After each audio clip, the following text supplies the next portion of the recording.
Dal turismo al commercio e ai servizi, focalizzandosi sulla rinascita delle città e sul necessario cambio di marcia del terziario di mercato verso l'innovazione e le reti di impresa.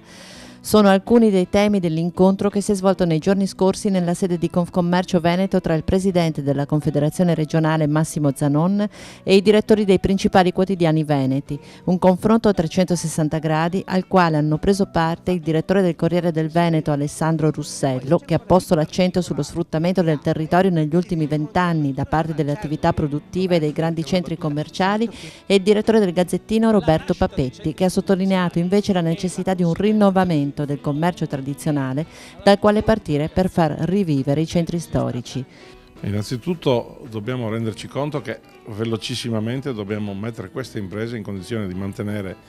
l'esistenza e di ritornare a creare posti di lavoro, creare ricchezza. Per far questo bisogna metterle all'interno di tutte le imprese degli altri settori e assieme presentare un progetto di un Veneto futuro che veda credito facilitato, che veda la possibilità di accedere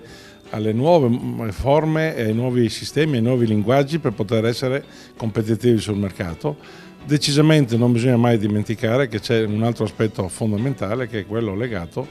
alle scelte che possono essere scelte di competizione e non certamente di essere ancora una volta o per l'ennesima volta considerati come la mucca da mungere in momenti di elezioni e poi dimenticarsi sempre.